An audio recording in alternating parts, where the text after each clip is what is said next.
Las exposiciones el otro domingo es mensaje 19 sobre Santiago. Si os caigo bien, después de hoy, después de esta predicación, seguramente no, si sigo cayéndoos bien, después de la predicación de hoy, me amaréis ya para siempre. Pero el mensaje de hoy yo creo que es la parte más fuerte de toda la epístola. Hemos venido viendo dos mensajes muy duros de parte del pastor Santiago y hoy ya se nota que el varón está, pero enfadado, con la ira santa del Espíritu Santo. Creo que hoy estamos con la porción más fuerte de toda la carta. Acompañadme, Santiago 4, versículo 4, en adelante hasta el 10. Y si estás aquí hoy no es por casualidad. Esta palabra no es para el que está a tu lado, esta palabra es para ti. Oh alma adúltera. Así de sencilla, ¿no? Salmo 4, del 4 al 10. El título de este mensaje en esta mañana es Almas adúlteras. Almas adúlteras. Santiago 4, del 4 al 10. Oh almas adúlteras, ¿no sabéis que la amistad del mundo es enemistad contra Dios? Cualquiera pues que quiera ser amigo del mundo se constituye enemigo de Dios. ¿Pensáis que la Escritura dice en vano? El Espíritu que le ha hecho morar en nosotros nos anhela celosamente. Pero Dios da mayor gracia. Por esto dice, Dios resiste a los soberbios y da gracia a los humildes. Someteos pues a Dios. Resistid al diablo y huirá de vosotros. Acercaos a Dios y Él se acercará a vosotros. Pecadores, limpiad las manos. Vosotros, los de doble ánimo, purificad vuestros corazones. Afligíos y lamentad y orad. Vuestra risa se convierta en lloro y vuestro gozo en tristeza. Humillaos delante del Señor y Él os exaltará. Estamos aquí, hermanos, en la tercera sección de Santiago. Hemos visto un bosquejo general del libro, pruebas, obras, y ahora estamos viendo una larga sección dedicada a la cuestión de pleitos. Y hemos estudiado que la iglesia del primer siglo, esta iglesia de Santiago, 15 años después de la resurrección de Jesús, ya estaba metida en contiendas, pleitos, divisiones, disensiones, calumnias, chismes, etc. Eso estaba pasando ya en la iglesia del primer siglo. Y Santiago ahora, bastante alterado, pero es una ira santa dada por el Espíritu Santo, reprende a la iglesia duramente. Y hoy estamos en este contexto. Y de hecho Santiago está tan enojado, santamente enojado, dice que los hermanos de la iglesia son literalmente almas adúlteras. Fortísimo, ¿no? Lo que dice a los cristianos. De nuevo, no está enviando la carta al ayuntamiento de Almería, a María del Mar Vázquez, no. Está enviando la carta a la iglesia. Está hablando aquí cristianos, almas adúlteras. Vamos a dividir todo el pasaje en dos puntos centrales hoy. Número 1, habéis pecado, versos 4 al 5. Y luego, ¿qué debemos hacer al respecto como cristianos? El mensaje hoy es para cristianos, no es para paganos, no es para impíos, es un mensaje para el pueblo de Dios. Número 2, arrepentidos. Así que número 1, habéis pecado. ¿Qué pecados habéis cometido? Lo de la lengua sobre todo, que hemos estudiado. La lengua es el miembro más peligroso en cualquier iglesia, en cualquier familia, en cualquier empresa. La lengua. ¿Y qué debemos hacer si hemos pecado? Arrepentirnos. Así que vamos a leer primeramente versículos 4 al 5, punto número 1, habéis pecado. Versículos 4 al 5, habéis pecado. Dice, oh almas adúlteras, ¿no sabéis que la amistad del mundo es enemistad contra Dios? Cualquiera pues que quiera ser amigo del mundo, se constituye enemigo de Dios.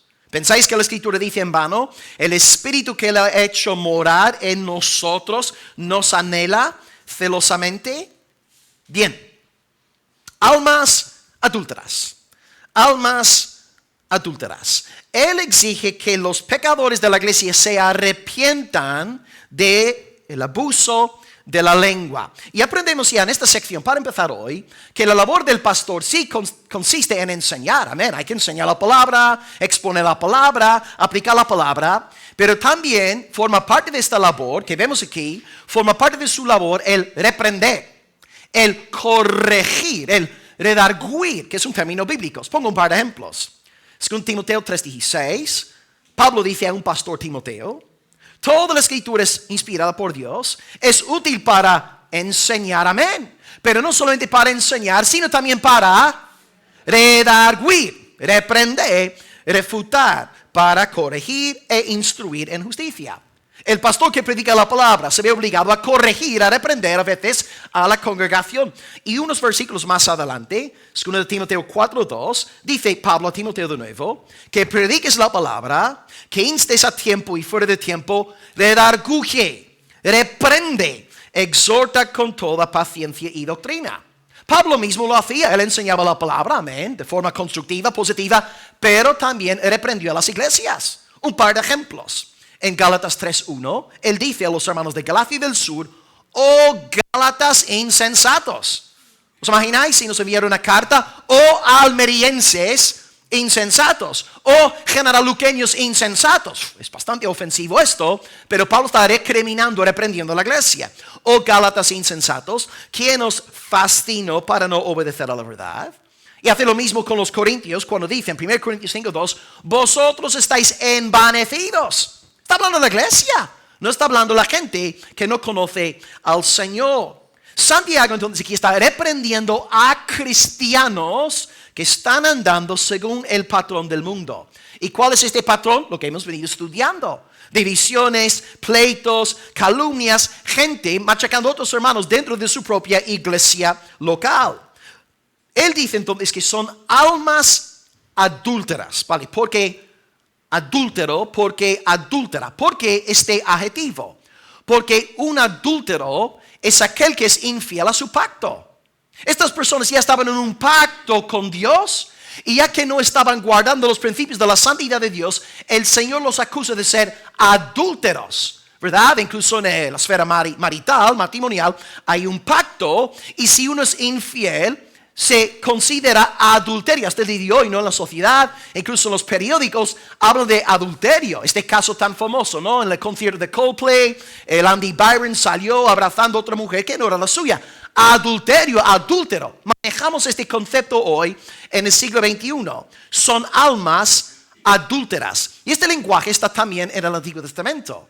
Dios en muchas ocasiones habla del pueblo de Israel como un pueblo adúltero. Yo creo que el caso más famoso es el de Oseas. ¿Os acordáis que Dios le dice a Oseas literalmente, y leo el texto, Oseas 1:2, ve Oseas, tómate una mujer fornicaria, hijos de fornicación, porque la tierra fornica apartándose del Señor. Y fue pues y tomó a Gomer, la cual concibió y le dio un hijo. Lo que Dios está haciendo a través de la vida de Oseas es representar su relación con Israel. Israel está en pacto con Dios, pero no obedece a Dios. Israel desobedece. Israel tiene el corazón endurecido y por eso Dios dice que son unos adúlteros. No es que literalmente estén ahí en la cama con mujeres ajenas, etc. No es eso. Pero están desobedeciendo los principios de la palabra. Y ahora en el Nuevo Testamento, libro de Santiago, los creyentes que no están viviendo para la gloria de Dios son, según la palabra, son adúlteros. Son almas adúlteras. Es una acusación aquí bien fuerte y Santiago está diciendo que estas personas que están en la iglesia como Coré, sembrando cizaña, buscando perjudicar a sus hermanos en la fe, aquellas personas son literalmente personas adúlteras y están pecando contra la ley de Dios. Porque estaba pensando en este texto y la segunda tabla de la ley es amarás a tu prójimo como a ti mismo y sabemos que hay 10 mandamientos. ¿Cuáles son los mandamientos que forman parte de la segunda tabla de la ley? ¿Más alto? ¿A partir de qué mandamiento es la segunda tabla de la ley? Número 5, ¿verdad? Número 1 al 4, la relación para con Dios, no tendrás dioses ajenos, no te harás imagen, etc. Pero a partir del mandamiento 5 hasta el 10 son mandamientos relacionados con el prójimo. Y cuando empezamos a pensar en la iglesia local y estas personas divisivas, problemáticas, dificultosas, que siembran su veneno, están pecando contra todos los mandamientos de la segunda tabla. Una demostración, ¿no? Mandamiento número 5, honrarás a papá, mamá, ¿verdad? Si tú eres un cristiano, tienes que honrar a tu papá, tu mamá. Ahí fuera la gente ya no se preocupa por sus padres, ni por sus abuelos, ¿verdad? Hasta hay parricidas, matricidas entre nosotros, incluso aquí en Almería, ¿cierto? Pero nosotros que somos cristianos, honramos a nuestros padres. Ahí está el principio de la honra. Siempre debemos honrar a los demás. Y en la iglesia debemos considerar a los demás como superiores a nosotros mismos. Por tanto, si yo estoy toda la semana hablando mal del hermano Pepe, no lo estoy honrando. Estoy negando el principio del sexto mandamiento. Mandamiento número 6. No matarás. Si yo estoy machacando a Pepe entre semana en reuniones secretas con la puerta cerrada, susurrando, sembrando no chismes acerca de Pepe, número 6, lo estoy matando. No literalmente, pero metafóricamente estoy destruyendo su buena reputación. ¿Ves? Estoy violando el quinto mandamiento porque no lo estoy honrando. Estoy desobedeciendo el sexto mandamiento porque lo estoy matando. Número 7, no cometerás adulterio. Estoy siendo infiel. ¿Qué es el séptimo mandamiento? Sino una prohibición relacionada con la infidelidad. Se supone que Pepe es mi hermano, que yo doy la cara por él, que si alguien se mete con Pepe, ahí estoy yo para defenderlo. Es hueso de mi hueso, de sangre de mi sangre. Entonces, si yo hablo mal de Pepe, le estoy siendo infiel como hermano en la fe. Estoy violando el quinto mandamiento, el sexto, el séptimo. Número 8, no robarás. Estoy quitando de él su buen nombre, su reputación. Estoy haciendo que la gente piense mal acerca de mi hermano en la fe. Mandamiento número 9, no darás falso testimonio. Pues no hace falta explicar esto. Cuando tú estás hablando mal, sembrando mentiras acerca de una persona ajena, estás sembrando falso testimonio.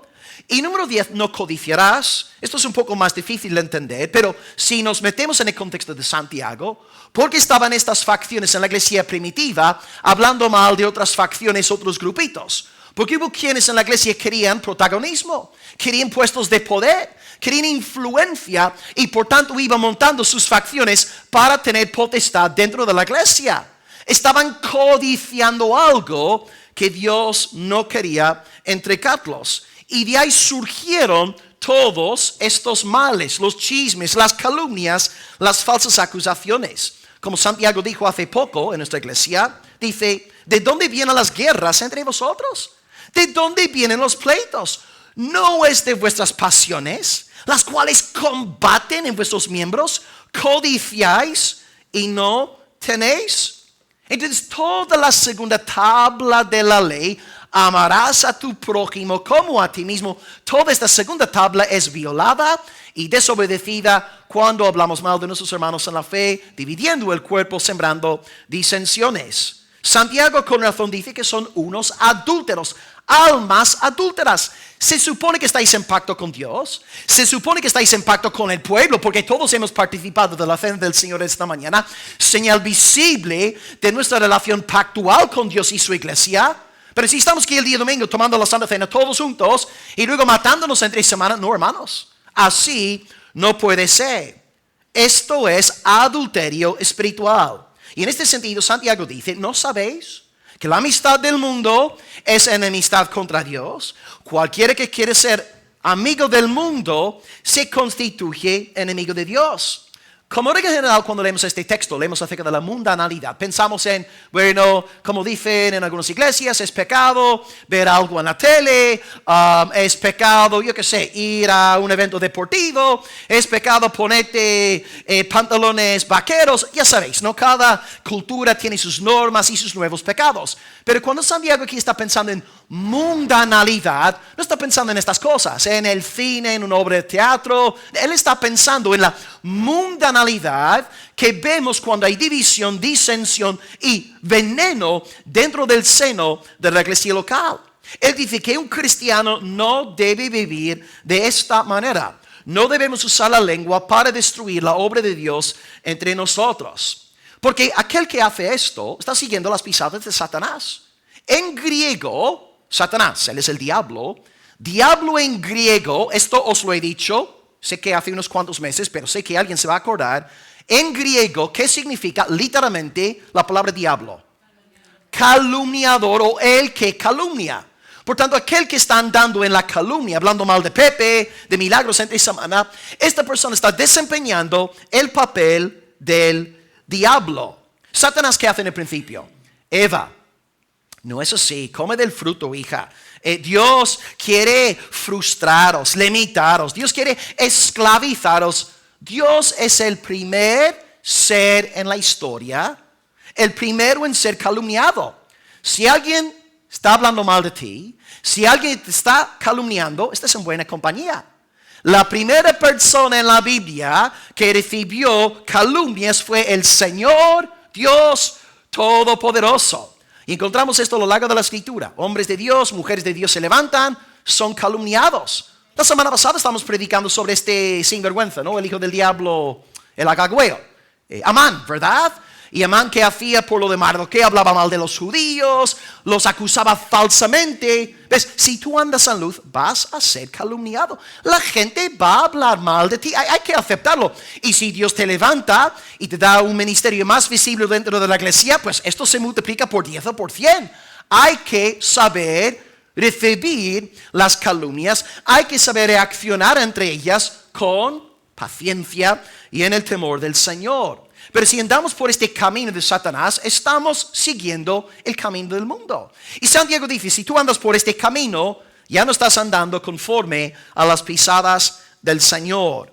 Entre nosotros, pues, no podemos permitir que haya nadie que esté así intentando no dividir la iglesia en facciones, aquí los más espirituales, aquí los más no sé qué, no sé cuánto. No. Somos uno, un solo cuerpo. Debemos velar por la unidad del cuerpo.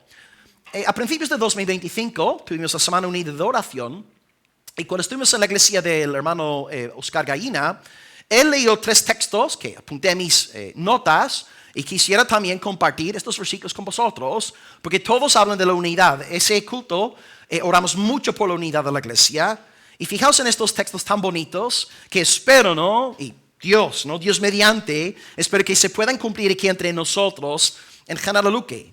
Salmo 133, que todos conocéis. Fijaos en este texto tan bellísimo. Dice, mirad cuán bueno y delicioso es habitar los hermanos juntos en armonía. ¿Verdad? Ahí está Santiago criticando a los hermanos, pleitos, contiendas, disensión, calumnias, divisiones. Pero mirad cuán bueno y delicioso es cuando todos estamos viviendo juntos en armonía.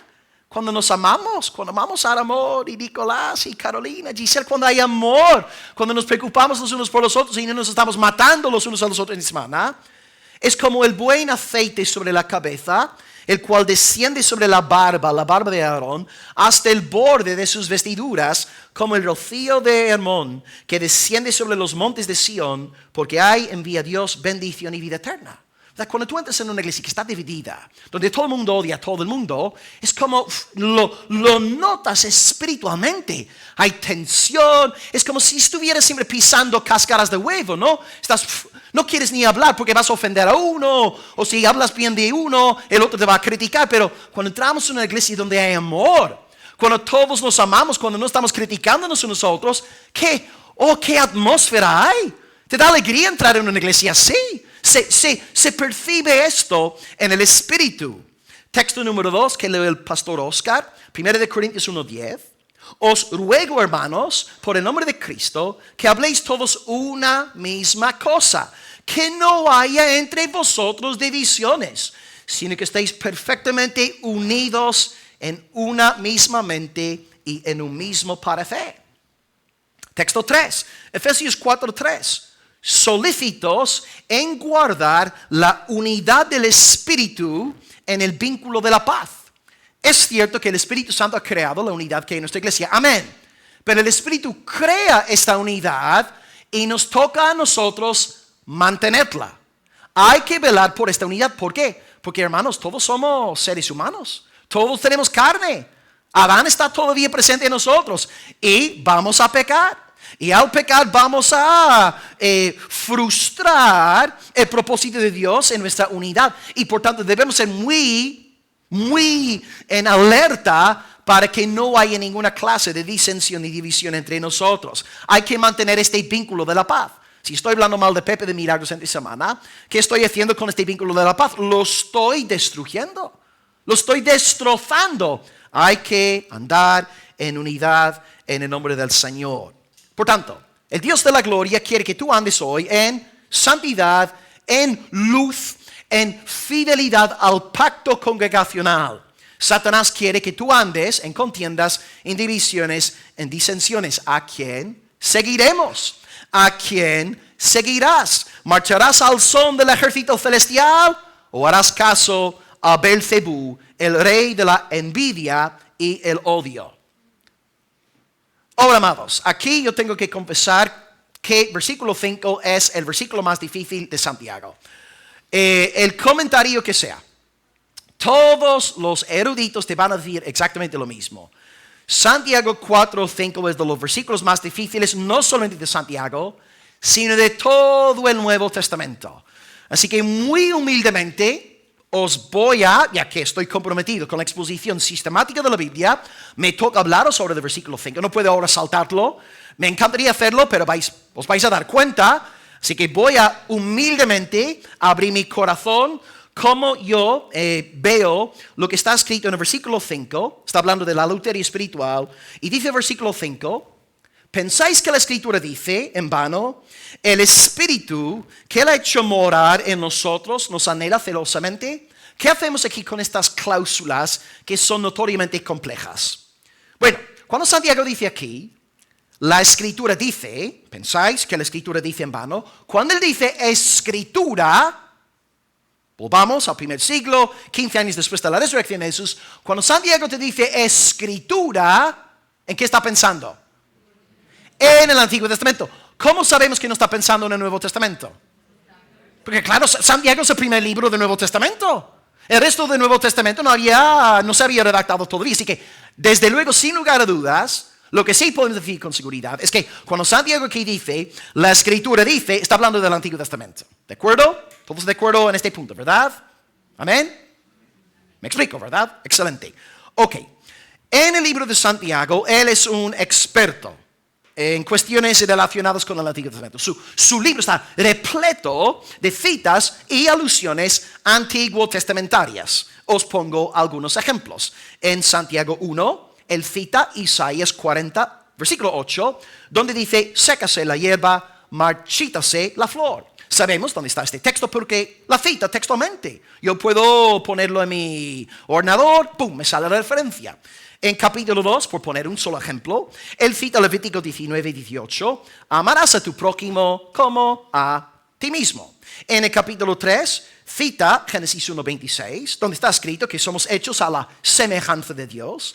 En el 4, cita Proverbios 3:34, que dice Dios resiste a los soberbios y da gracia a los humildes. Y de nuevo lo sabemos porque podemos buscarlo en el ¿cómo se llama esto?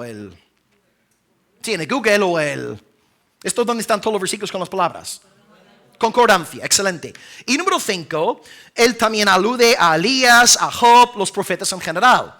Es que en estos textos sabemos a ciencia cierta en qué texto se está pensando. Porque los cita tal cual y es muy fácil, no hay que ser muy inteligente para enterarte de dónde están estos versículos. Pero aquí no es así. Porque si tú abres el Antiguo Testamento y buscas un texto que diga, el Espíritu de Dios hecho morar en nosotros nos anhela celosamente, ¿dónde está ubicado este versículo? Pregunto, amor, ¿hay alguien iluminado aquí que me pueda ayudar en esta mañana? ¿Dónde está este versículo en el Antiguo Testamento? No está en el Nuevo, no. Bueno, sí, está aquí en versículo 6 de Santiago 4. No está en el Antiguo Testamento. No hay ningún texto que diga textualmente en el Antiguo Testamento, el Espíritu que Él ha puesto en vosotros os anhela celosamente. Entonces creo que aquí lo que Santiago está haciendo, y esto es algo común en otros escritores antiguos testamentarios, Mateo lo hace también a fines del capítulo 2, hablando de Jesús como Nazareo, esta frase tan bien problemática. Cuando leemos todo el cuerpo antiguo testamentario, aprendemos que nuestro Dios es un Dios celoso. Es un Dios muy celoso por su pueblo. Y voy a poneros 2 o 3 ejemplos aquí que encajan con lo que leemos en Santiago 4:6. Texto 1, Éxodo 20, versículo 5, está en la pantalla. Yo soy el Señor tu Dios, fuerte y celoso. Visita la maldad de los padres sobre los hijos hasta la tercera, la cuarta generación. Texto 2, Éxodo 34:14. No te has de inclinar a ningún otro Dios, pues el Señor, cuyo nombre es celoso, Dios celoso es. Zacarías 8, versículo 2. Así ha dicho el Señor de los ejércitos, celé a Sión con gran celo y con gran ira la celé. Por tanto, en el Antiguo Testamento vemos muchos ejemplos del celo de Dios. Dios es un Dios celoso. Ahora, yo digo esto desde el púlpito, a algunos estaréis pensando, pero pastor, es blasfemia. ¿Cómo puedes tú atribuir celos a un Dios santo? Pues la respuesta es que los celos de Dios son celos santos, son celos puros. Hay tal cosa como un celo santo.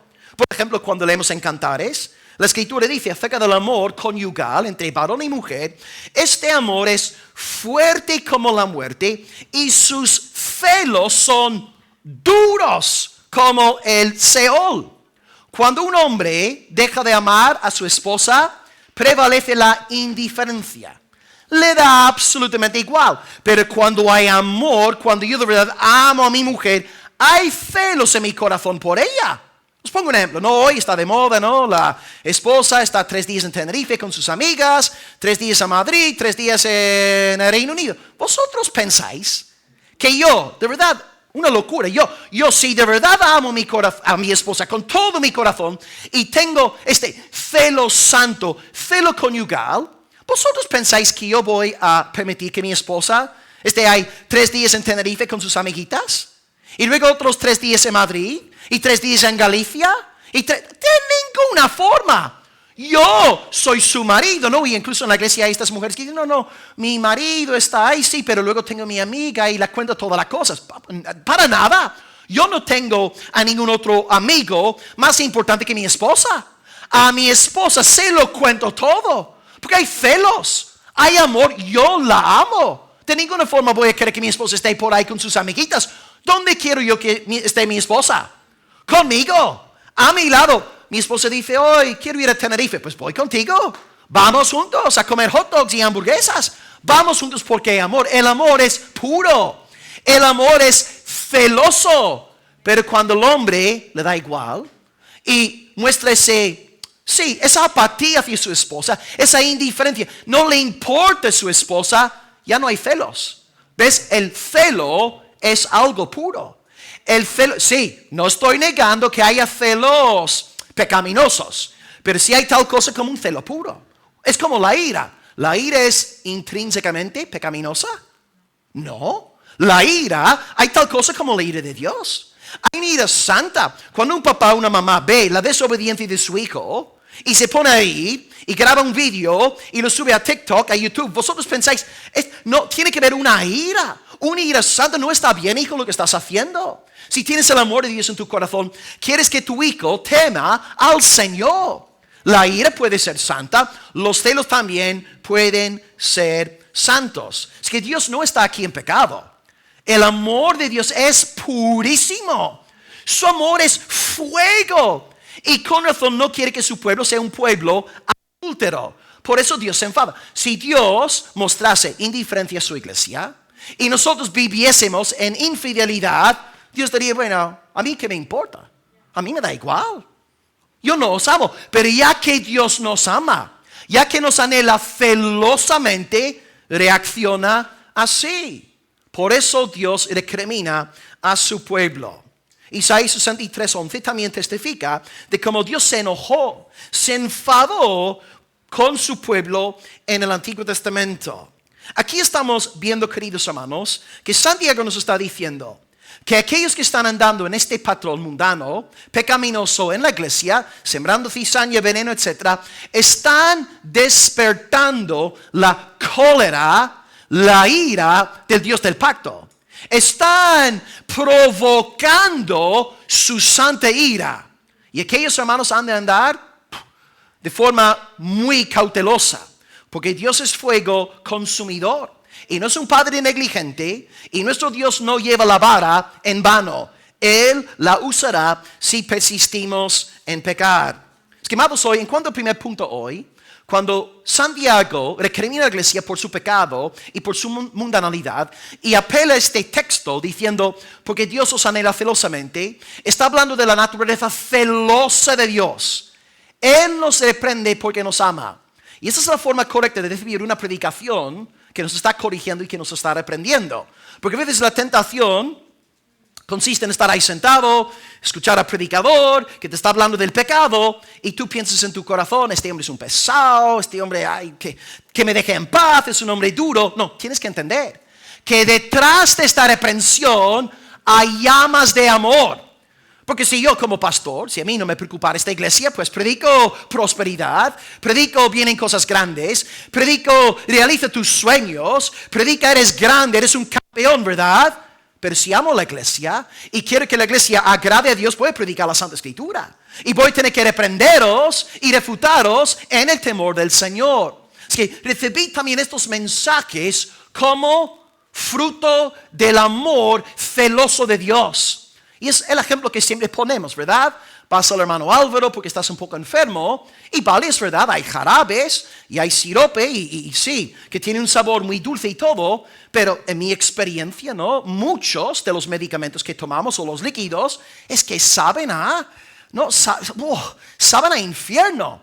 Pero tú los tomas a pesar de su sabor porque te están haciendo bien. Y la predicación también, cuando está hablando de tu pecado y de tu mundanalidad, tú en vez de quejarte, debes dar gracias a Dios. Gracias, Señor, porque en este mensaje veo que me amas. Me estás dando un toque de atención. Me estás corrigiendo. Gracias, Padre, sé que no me has abandonado. Cuando Dios abandona una congregación y quita su candelero, entrega esta congregación a lobos, que solamente predican humanismo. Yo. Y las iglesias así hoy están llenas, miles y miles de personas. Pero cuando Dios ama a una iglesia, habla sobre el pecado, habla sobre el arrepentimiento y nos amonesta acerca de este pecado conocido como mundanalidad. Es que demos gracias a Dios porque sigue hablándonos hoy. Bien, entramos en el segundo punto y gracias a Dios aquí no hay nada complicado, nada difícil. Santiago va a aplicar ahora la exhortación que acabo de compartir. Ya que hay almas adúlteras, ya que hay gente rebelde, quejica, problemática, ¿qué debemos hacer como congregación? Vamos a leer a partir del versículo 6 en adelante. Versículo 6 en adelante. Pero, sí que la iglesia está en pecado, la iglesia está en rebelión, hay gente problemática en la iglesia, pero, Dios da mayor gracia.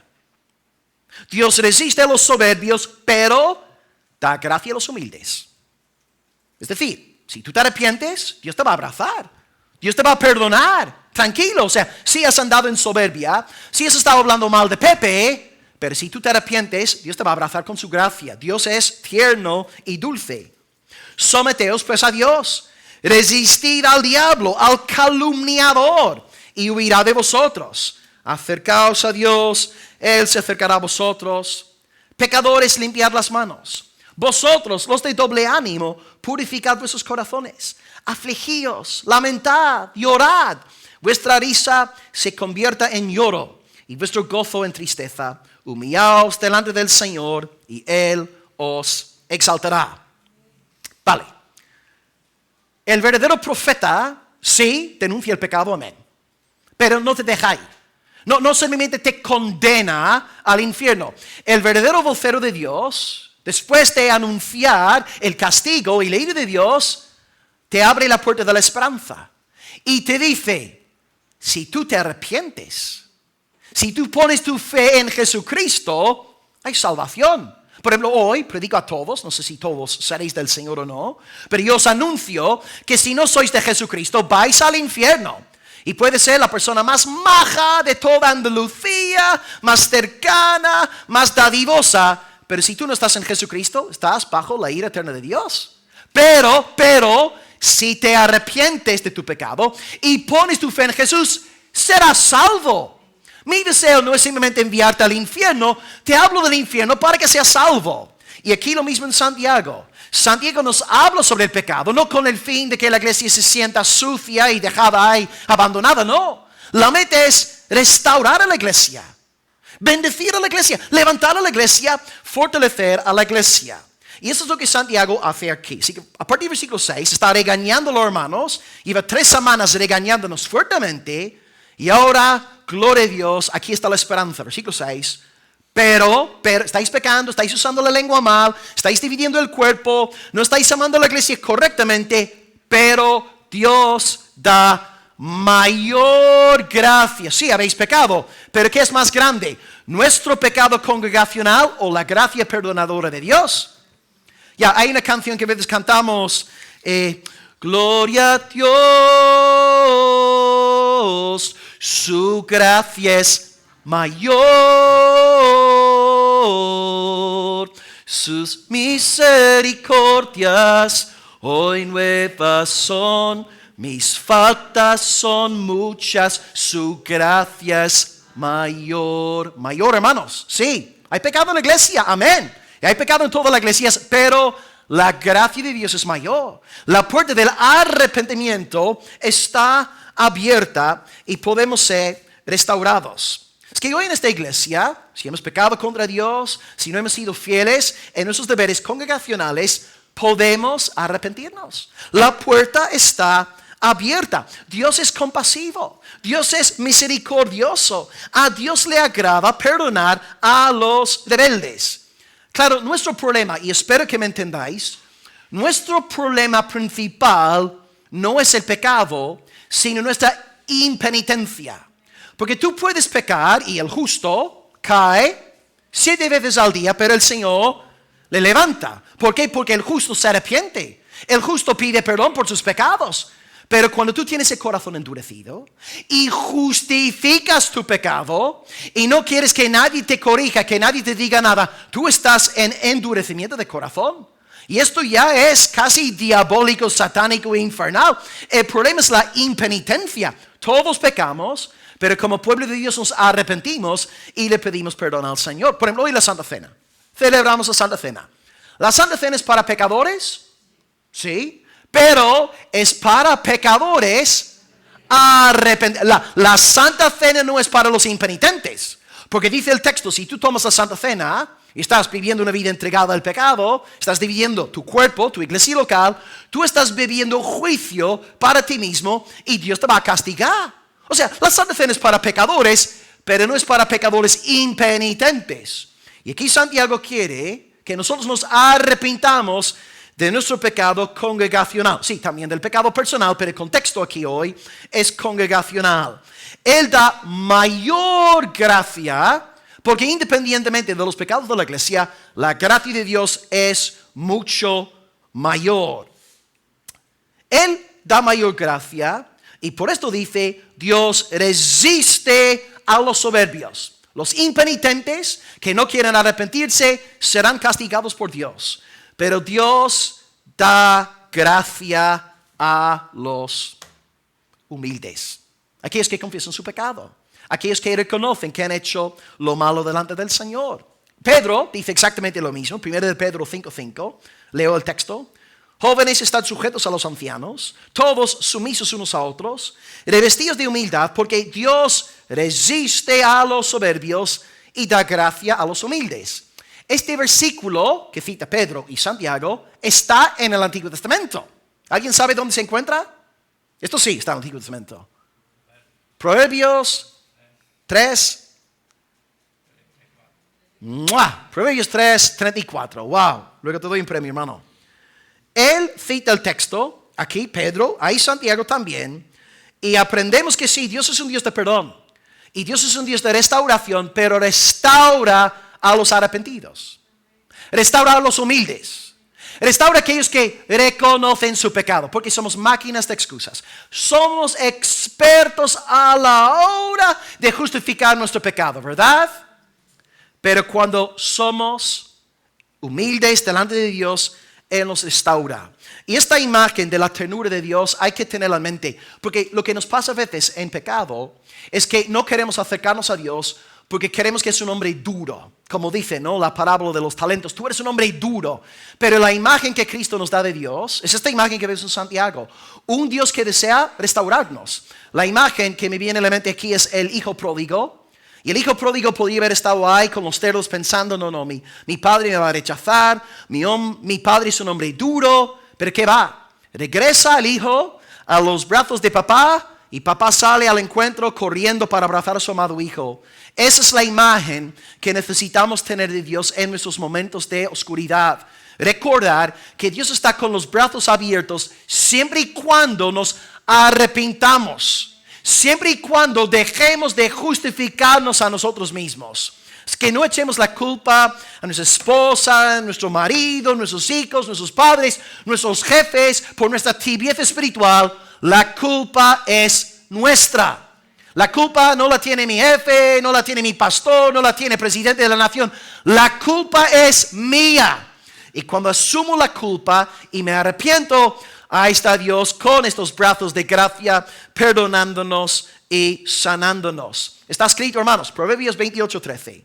El que encubre sus pecados no prosperará, mas el que los confiesa y se aparta alcanzará misericordia. Alabemos a Dios. Dios no es un hombre duro. Dios es un Dios tierno, dulce, perdonador, clemente, benévolo y compasivo. Así es Dios. No seas pues más soberbio. Reconoce tu pecado. Humíllate delante del Señor y Él te recibirá. Entonces hoy pregúntate, ¿qué hay en ti? ¿Qué hay en tu corazón? ¿Impenitencia? ¿Estás justificando tu pésima vida espiritual? ¿Echándole la culpa a terceros partidos? ¿O estás tú reconociendo que tú eres el pecador? Lo siento, Padre. Perdóname, Señor. La culpa es mía. Restáurame, mi Dios. Dios se deleita en recibir a los arrepentidos. Es que en este sentido Santiago sigue diciendo en el 7, someteos pues a Dios. ¿Está? Regresad al Señor, volveos a Él en arrepentimiento y resistid al diablo. Claro, yo no creo que sea por casualidad aquí que hable del diablo. Porque todo lo que venimos estudiando en la carta tiene que ver con los pleitos en la iglesia. Las calumnias, la lengua, y como hemos visto en griego, diablo significa calumniador. Es que lo que debemos hacer es dejar de entregar nuestra lengua a la carne, al pecado, alejarnos de todo esto y ahora someternos a Dios, andar en unidad y así el Señor nos recibirá. Andemos como antes leímos los textos que cité del pastor Oscar, ¿verdad? En unidad, cultivando el vínculo de la paz. Todo esto es de gran gloria para nuestro Dios. Es que cuidado número 1 con la lengua, no siembres pecado con tu lengua. Y número 2, cuidado con las personas en la iglesia que intentan seducirte para que tú hables mal de otros. Porque podemos pecar o activa o pasivamente. O sea, yo puedo, de nuevo, lo siento Pepe, pero hoy te ha tocado, ¿no? Yo puedo activamente ningunear a Pepe, pisotear su reputación, maldecirlo, yo puedo hacerlo activamente. Pero también peco, pide disculpas Pedro, ahí está Pedro, y Pedro, Will, quiero hablarte de Pepe, me empieza a hablar mal de Pepe, empieza a decirme no sé qué, no sé cuánto, y yo estoy ahí prestando atención a Pedro. Yo estoy ahí dándole oído. Ok, activamente hablando, no estoy pecando. Pero al no reprender a Pedro, le estoy destruyendo a mi hermano. Y estoy pecando pasivamente. Es que, hermanos, en la iglesia hay que reprender al calumniador. No solamente alejarnos de sembrar calumnias con la boca, sino no permitir que otros hablen mal de nuestros hermanos en la fe. Ahí está el diablo. El diablo está detrás de todo esto. Salmo 1:1. Bienaventurado el varón que no anduvo en consejo de malos, ni estuvo en camino de pecadores, ni en silla de escarnecedores se ha sentado. Es que yo no quiero sentarme con aquellas personas que se caracterizan por esta clase de comentarios. Debemos apartarnos del calumniador y él huirá de nosotros. Porque vamos a pensar, pido disculpas Pedro, ¿no? Cada vez que Pedro pretende hablarme mal de alguien en la iglesia, yo le digo, Pedro, cállate la boca. Pedro, no me interesa lo que estás diciendo. Pedro, deja de hablarme. Él después de la tercera, cuarta amonestación, no va a intentar más hablar conmigo. Porque sabe lo que viene. No voy a estar ahí, de verdad, dime más, dime. No, como recibe una reprensión, irá buscando otro. Irá para hablar con Alex, con Olga, con otra persona. Debemos entonces reprender al diablo y él huirá de nosotros. Ahí está el problema con Eva. Eva, ¿por qué no se opuso al diablo? ¿Por qué entabló una conversación con Satanás? ¿Por qué le prestó oído? Eva, no hagas caso a Belcebú. Repréndelo, apártate de él. No prestes atención al calumniador. El calumniador viene para sembrar su veneno. En el principio, de nuevo, Dios fue calumniado. Satanás está diciendo, Eva, tu Dios es un ogro, tu Dios es un hombre duro, tu Dios es nefasto, malévolo. Thomas Manton, el puritano, dice que Dios es bueno. Y no solo bueno, es la bondad misma. Él es bueno eterna e inmutablemente. No puede ser menos bueno de lo que es. Porque Eva no le dijo algo así al diablo. ¿Por qué no reprendió al diablo? No hables así de mi Dios. Falso. Mi Dios es bueno. Me ha dado miles, millones de árboles de los cuales yo puedo comer y disfrutar. Y por él decir que no puedo comer de un solo árbol, ¿me quieres decir a mí que mi Dios es malo? Aparte de mí, Satanás. En vez de apelar a la bondad de Dios y reprender al diablo, le presta atención y luego pasó lo que pasó. Y engañó también, ¿no? Siendo engañada, luego animó a Adán a comer del árbol. Amados, cuando Satanás viene, cuando el calumniador viene sembrando sus mentiras, debemos anclarnos en la palabra del Señor. Rechacemos sus consejos, no los hagamos caso. Y ahora, Santiago, versículo 8, después de resistir al calumniador, al diablo, acercaos pues a Dios y Él se acercará a vosotros. Ahora, hay que tener mucho cuidado con este texto, porque es un pasaje ampliamente utilizado en círculos semi-pelagianos. Ellos enseñan a partir de este versículo que la salvación de un ser humano depende primeramente del paso que él toma. Y si él decide acercarse a Dios en su estado no salvo, Dios luego se acercará a él dándole la salvación. No, el texto no está enseñando aquí sobre la doctrina de la salvación. No estamos aquí en el ámbito de la regeneración de nuevo nacimiento, porque ya vimos en Santiago 1:18 que está escrito que Dios de su voluntad nos hizo nacer de nuevo. La salvación es solamente por la voluntad de Dios. Este texto, Santiago 4:8, acercaos a Dios y Él se acercará a vosotros, no es un texto soteriológico. No está hablando de la salvación, está hablando de una iglesia rebelde, una iglesia que tiene la lengua muy larga y muy rebelde, y Dios está llamando a esta iglesia al arrepentimiento, diciendo, apartaos de estas malas obras, acercaos a Dios en arrepentimiento, y Él volverá a abrazaros. Él pondrá su brillo sobre vosotros. Este texto no apoya para nada la perspectiva semipelagiana.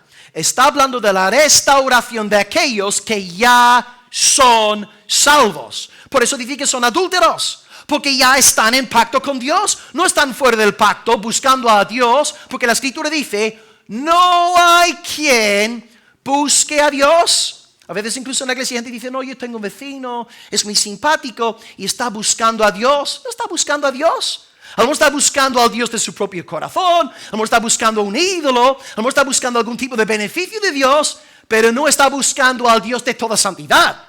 No está buscando al Dios apostólico, bíblico, profético. No está buscando al Dios verdadero, porque de otra manera la Biblia estaría mintiéndonos. No hay quien busque a Dios. El texto aquí no está hablando de la salvación, sino de la restauración en una iglesia pecaminosa. Y acabamos pues con los últimos versículos, una larga lista de verbos en imperativo. La voz imperativa, mandatos, órdenes.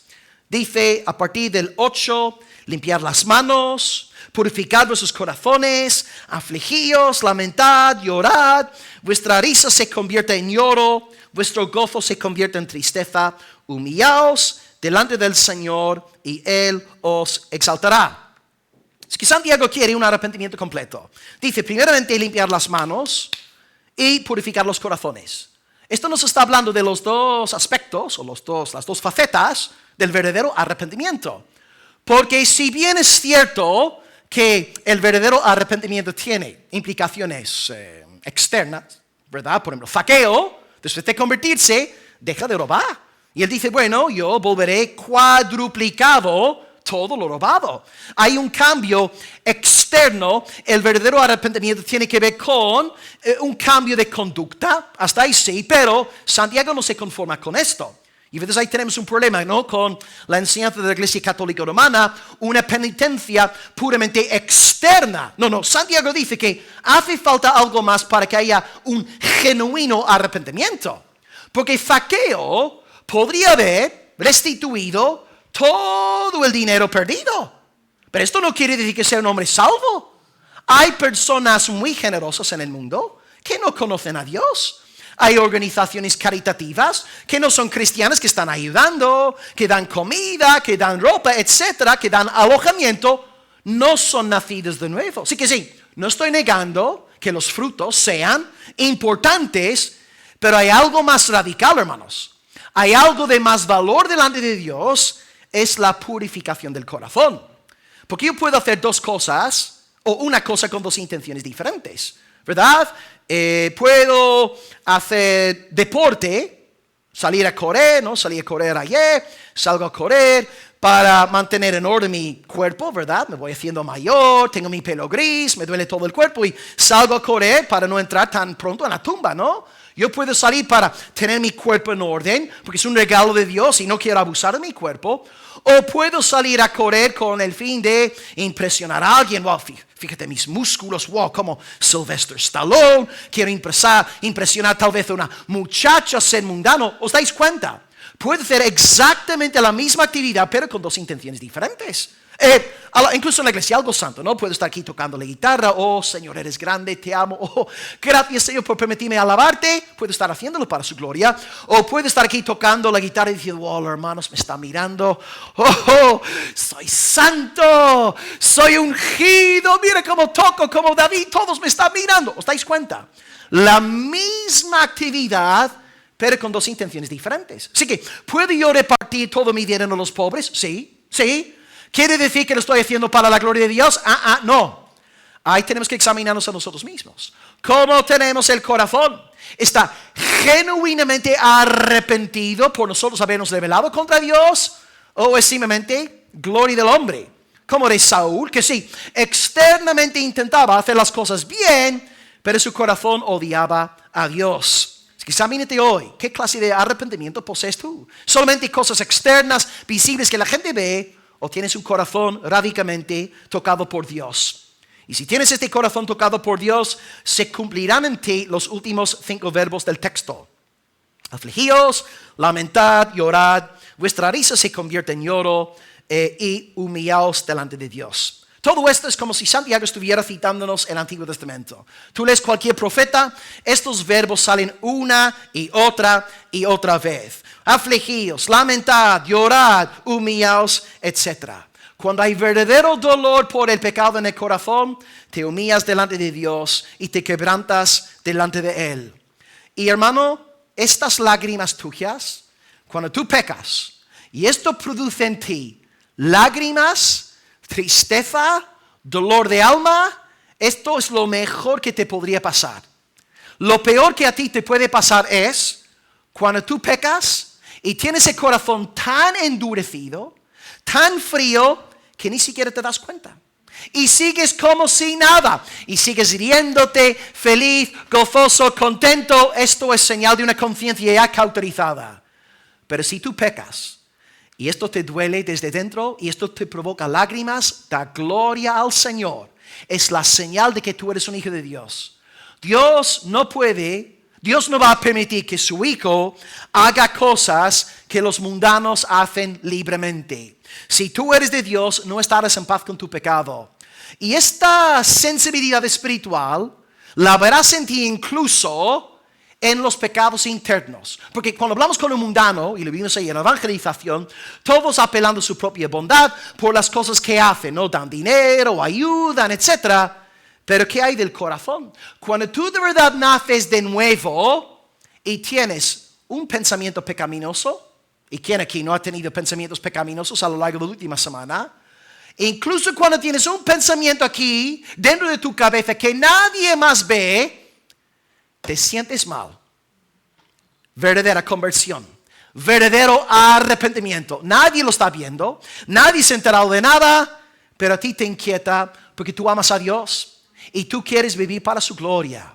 Es que ¿tienes tú un verdadero arrepentimiento? ¿Es tu arrepentimiento interno, secreto, invisible del corazón. Pues si es así, humíllate delante de Dios y Él te exaltará. Y escrito está, el que se enaltece justificando su pecado será humillado, pero el que se humilla delante de Dios será enaltecido. Es un par de palabras antes de acabar todo con una recapitulación final. Seamos realistas. Estamos en una iglesia con problemas. Todas las congregaciones en Almería, todas las congregaciones en Andalucía, en España, tienen problemas. Hay miembros problemáticos, pero todos somos problemáticos porque todos tenemos la ley del pecado en nuestros miembros.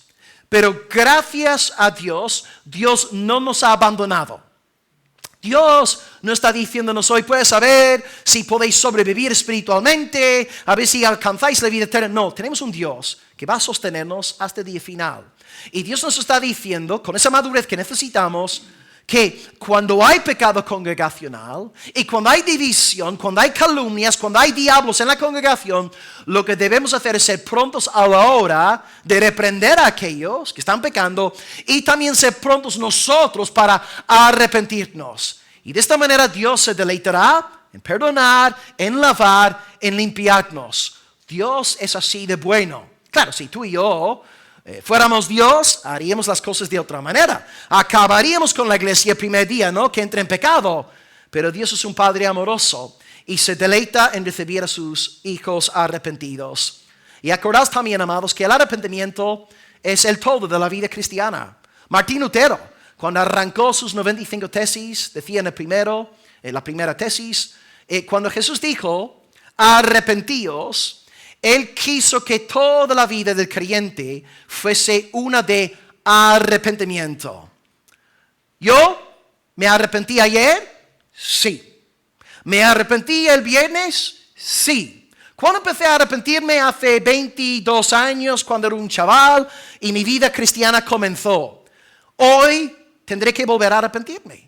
Mañana me tocará arrepentirme de nuevo. Toda la vida cristiana es una constante mortificación y vivificación. Que Dios pues hoy nos infunda aliento y esperanza para todos vosotros, hermanos humildes, quebrantados de corazón, con un verdadero arrepentimiento. Hay restauración, hay renovación. Pero las personas ciertamente a las cuales no puedo ofrecer en esta mañana ninguna clase de consuelo es a los impenitentes. No tengo nada bueno que decir a aquellos que estáis aquí justificando vuestros pecados, creyéndoos dignos de entrar en el cielo. La esperanza es para gente quebrantada, humillada, contrita. Y como está escrito, el sano no tiene necesidad de médico, sino el enfermo. Y yo no he venido a llamar a justos al arrepentimiento, sino a los injustos.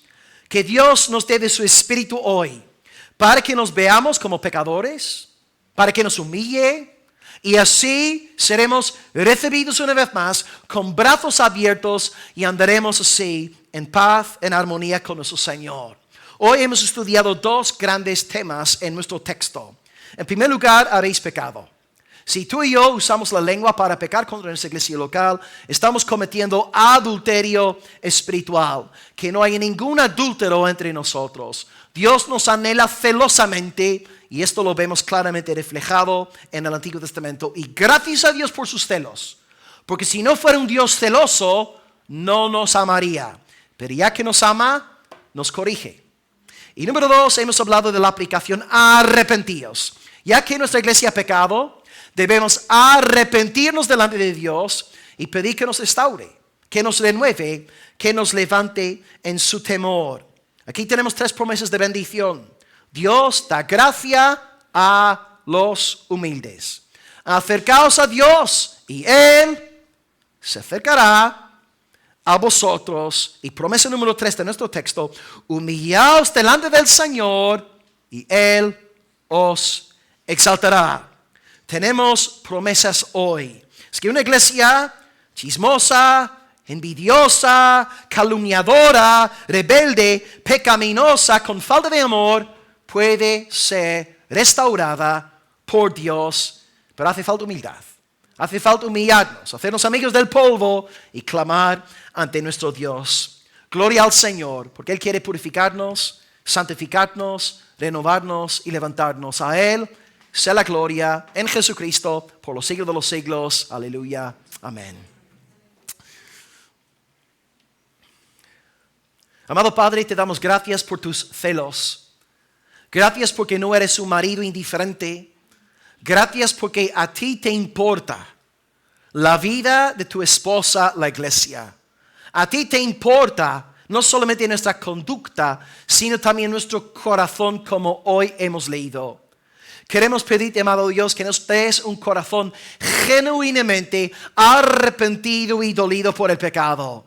Porque sí, todos somos expertos en hacer las cosas bien ante los hombres, de forma visible, que es muy fácil engañar al ser humano. Pero tú ves dentro de nuestro corazón. Delante de ti, Señor, estamos todos desnudos. Nos lees como si fuéramos una página web. Nos lees como si fuéramos un periódico. Y ves lo que hay en nuestra alma. Señor, por favor, en tu Espíritu Santo, produce en nosotros verdadero arrepentimiento. Danos un corazón de carne. Quita el corazón de piedra, el corazón obstinado, soberbio, impenitente, que justifica su pecado. Y danos a todos, Señor, esta docilidad, como la docilidad de una ovejita, Señor, que podamos ser pastoreados por ti, restaurados por ti y tocados por ti, amado Dios. Señor, también queremos pedirte por aquellos que no te conocen en este lugar, que tú les des genuino arrepentimiento, que vean hoy a la luz de la predicación que están bajo tu ira, que eres un Dios, un fuego consumidor, y nadie se burla de ti, nadie se ríe, nadie se mofa de ti, Señor. Nadie saldrá vivo después de haber dedicado su vida a romper todos tus mandamientos. Señor, pon en todos los incrédulos hoy temor de ti, Señor. Que tiemblan, amado Dios, que tiemblen, pero también que puedan encontrar hoy verdadera restauración en el nombre de Jesús, en la cruz de Cristo, en la sangre que fue derramada en el Calvario. Que hoy sea un día de salvación y que corran a ti y que sean restaurados y que vivan vidas cristianas de arrepentimiento, de fe, de gozo, de paz y amor en el Espíritu Santo. Amado Dios, en cuanto a nosotros como congregación, enséñanos a reprender al calumniador. Enséñanos a alejarnos del pecado activo y pasivo. A no hablar mal del hermano Pepe, de Carmen, Juan Frank. Pero tampoco, Señor, no queremos que nadie hable mal de ellos en nuestra presencia. Danos santo celo por la reputación de nuestros queridos hermanos en la fe. Y haz que demos la cara por ellos, que levantemos la voz por ellos, Señor. Es que ayúdanos, Señor, a resistir al diablo y Él huirá de nosotros. Y ayúdanos a acercarnos a ti, sabiendo que tú te acercarás a nosotros. Te damos gracias por tu buena palabra. Gracias por tener ese gran celo tuyo. Gracias por este amor que arde, que es más duro que la muerte, más fuerte que el Seol. Y las muchas aguas nunca podrán apagar tu gran amor, amado Dios. A ti te damos gloria y honra y alabanza en el nombre de Jesucristo, nuestro fiel Salvador. Y la iglesia de Dios dice amén.